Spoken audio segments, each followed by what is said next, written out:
Halo, the granddaddy of first-person shooters. Now, I was born in the year 2000. A year later, they released Halo Combat Evolved, and 7 years later, they released Halo 3, which was the first Halo game I ever played. Then, Halo Reach came out in 2010, which was the first game I ever played online.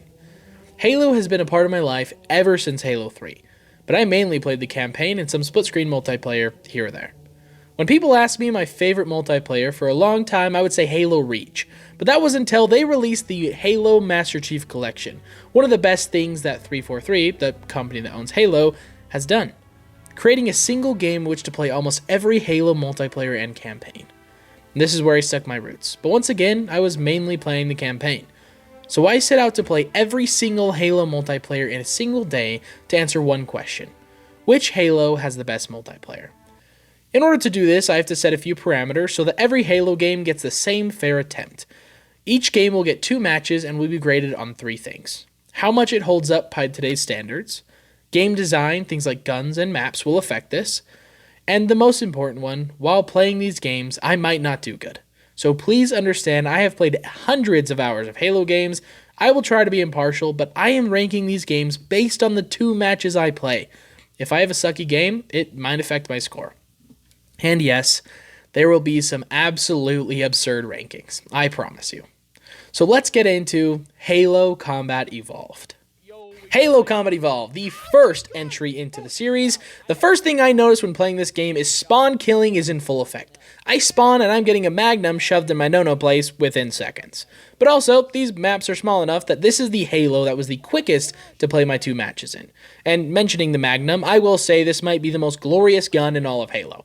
Halo Combat Evolved's Magnum just feels like a chef's kiss of innovation. The 3 headshot kill makes a grown man cry on both sides of the barrel. The assault rifle, kinda mid, but the sound design is actually quite satisfying. And the maps are classic in close proximity, but altogether very open, which leads to spawn kill after spawn kill after spawn kill, which was the biggest issue I had with this game. Although it is from 2001, it feels polished. Compared to games at the other time, like I said, I was born in 2000. Most of the games from my childhood, playing them now, it's pretty garbage. But realizing that this game is 23 years old is actually insane. I was so happy with these 2 games I played. I had so much fun, and the game felt so easy to just pick up and play when I have some time. I am going to give Halo Combat Evolved an A tier. Halo 2. With Halo 2, I decided to play both the original and the remastered version, 1 match of each, just because I wanted to see the difference. And wow, 343, love him or hate him, killed it with the anniversary version. It is so beautiful. But this is not about how good a game looks. Let's get into the gameplay. I swear I used to play Halo 2 with my friends all the time, and I would consider myself very good. And I need you to believe me, because the first match has to be the biggest butt whooping I have ever received in my entire life. The closest competitor being when I hit my sister with a cowboy boot in the head growing up. Let's just say my dad was not happy. And yet I would rather choose that moment than play a match like this again. We got absolutely bodied. I have never been as embarrassed to be streaming then as I was this day. I wish that nobody witnessed this moment. We lost 50-13. Although I am glad to say I was the best on my team with 4 kills, repping the squad. Now, the anniversary was not much better. We lost 50-22. I don't know if I missed something, but my team was always bad, including myself. And the other team was on some weird X Games mode stuff, okay? Pre-firing corners, throwing 4 billion grenades, and not missing any shots. Overall, here are my thoughts. The loss of the Combat Evolved pistol is a disappointment, but the added inclusion of dual wield, dope. I don't know the reason the 2 games felt so different. I really can't pinpoint it, but honestly, I enjoyed Combat Evolved much more. It's just easier and faster paced. Although the maps for Halo 2 were genuinely better in terms of design, I kind of missed the more open concepts that Halo Combat Evolved provided. I give this game a B, and don't be coming at me saying skill issue, even though you'd be right. I have to keep my ratings based on the 2 matches that I play, and based on the 2 matches of Halo Combat Evolved versus Halo 2, I'm sticking with Combat Evolved being higher. Halo 3, an absolute breath of fresh air. First off, coming off the low I felt of Halo 2 and having this as my first kill. Really? Really play this game, buddy? Did you try to ninja me, bro? This guy's trying to ninja me? It just made everything much better. It seemed that people were willing to have more fun and try things in this game. When the feeling of Halo 2 was competitive try hard, the feeling of Halo 3 was people having fun while adding more ways to be strategic and actually be able to turn around fights. It just felt better. The added inclusion of the items like the bubble shield and the grav lift also made it easier to play strategically and actually turn fights around. Halo 2 was very much if they got the first shot off, you lose the fight. But in Halo 3, you can be lower than the person you're fighting and still use items to your advantage to come out on top.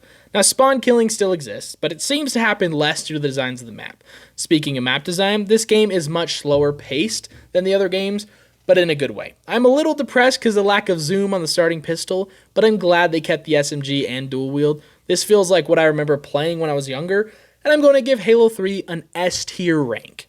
The game is still quick-paced, but I see less spawn kills, the guns have all been upgraded besides the pistol, and the added benefit of the items puts it far ahead of the others in terms of opportunity for exciting plays. Overall, love this game. Halo 3, the 2 matches I played, I enjoyed seriously so much. Halo Reach, the first game that I ever played on Xbox Live, and I used to absolutely grind this game. But realistically, I used to only play Infection and SWAT. My feelings about this game are as follows. I love it. I wasn't totally sure at first. I remember it being more clunky and a little more slow-paced, but I was wrong. The introduction of assassinations and finally getting sprint in a Halo game, I thought it was the coolest thing ever. A lot of people still wish that they never added the sprint feature, and to them, I think you're actually insane. But I was, however, disappointed they took away the items from Halo 3. I did like the different classes, even though they didn't really do much. You just got a different power-up with each one. Invisibility, sprinting, jetpack, hologram, and Spartan lock. Pretty much always kept with sprinting, especially in Slayer. If I played other game modes, I might have tampered in other things. I did attempt jetpack a few times and decided I suck. So I'm really only going directly back to sprinting most of the time. The second match, however, made me really just love this game, like so much more. The maps always hits. I'm also glad, once again, that they made it so I can scope in on the pistol, and even made the pistol somewhat viable again, because I do feel like they lost that a little bit in Halo 3 and Halo 2. You can really make plays with every gun, and I had little to no spawn kills, which is something that I had in every other Halo up to this point. The customization also spikes way up in terms of what you can do to your character and the game itself. It's just immaculate. I'm going to give Halo Reach another S tier. I know, 2 S tiers in a row. Am I ever going to give something lower? And I promise you, yes, I am. And losing the S tier obviously starts with Halo 4. 343. The first game they brought to the Halo franchise. When it comes to the campaign, I actually enjoy Halo 4's campaign. When it comes to the multiplayer, that is where it loses me. Now, I remember playing this game every single night growing up. And in fact, my mom actually took away Xbox Live for about 2 months because I was like crying because these kids were making fun of me. Mind you, I was like 12 or 13. And I was just getting called Squeaker every day, and it was true. I'm not gonna get mad, but yeah, no, it was definitely true. But playing it now after all these other Halo games, this game is clunky. You know, when I give my wife a controller for an FPS game like Halo, she does this thing where she'll walk and then stop and then look. She can't move and look at the same time. And even though I don't do that in Halo 4, it just feels like I do. It just doesn't look very good. Now, I got used to it after a few minutes, but it just feels off. The maps are pretty good. I enjoy some of the new guns, like the saw and railgun, and the ability to call down different ordinances. I thought I would hate it, but it's pretty cool. It's like a care package from Call of Duty. And the pistol is good again, although the sound design is criminal on this gun. I don't know what this sound is, but I hate it, and I want to get rid of it. And Halo 4, although graphically impressive for the time, doesn't stand as good of a multiplayer game, and I'm going to give it a C.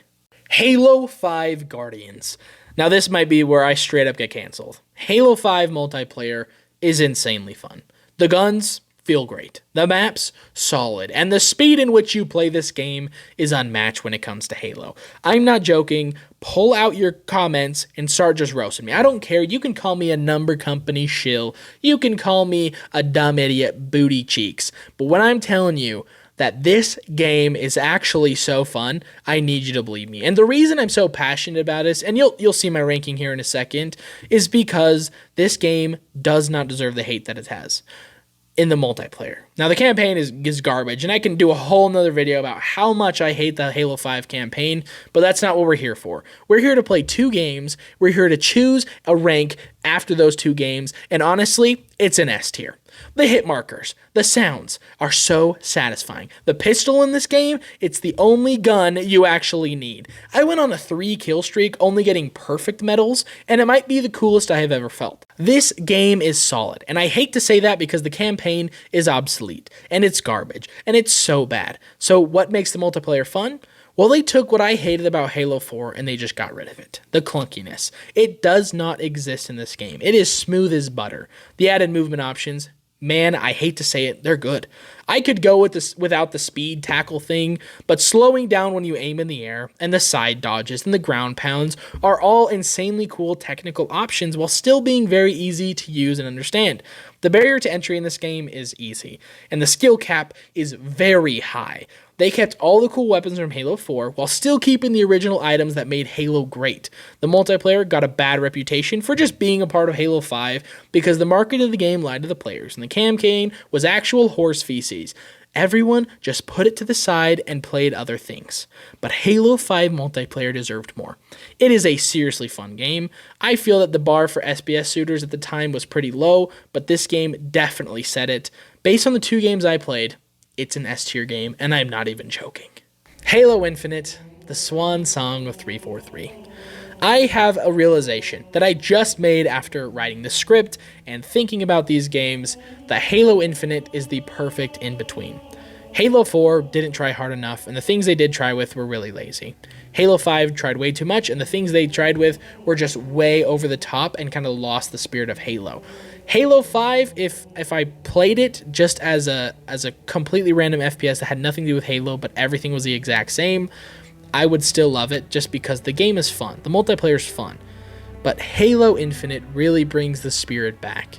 The maps are amazing. The gameplay, fast-paced, and the items like the grappling hook and the repulsor really keep it to where the strategy is still in it. I genuinely think Halo Infinite, although the launch was absolutely garbage, and I understand that, made Halo 3 in the modern day. And that's why I think Halo Infinite deserves an S tier, but a low S tier. The reason I say that is because I completely think that Halo 3 is the perfect game. When it comes to campaign, when it comes to multiplayer, but especially these 2 games gave me a lot of insight into that. I think Halo is meant to be played with strategy. Shooting and hoping to kill is fun, but throwing the grav lift down and shooting someone over a wall you can't reach, or splattering someone with a ghost, or attempting to put the bubble shield down to block an incoming grenade, Halo 3 provides the most strategic way to kill and fight while having the best set of guns, the best gameplay, and honestly, in my opinion, the best memories. And I don't think we're going to get the memories back. But the game has only come close to being recreated with one, and that's Halo Infinite. Items like the repulsor and the grappling hook, they keep us really intrigued and keep us being able to play strategically without just shooting one another. And what I remember Halo being is getting on the back of your buddy's Warthog and driving straight through the enemy team, running and gunning while laughing uncontrollably over Xbox Live, and no one can change that from me. Have a great day, and bye-bye.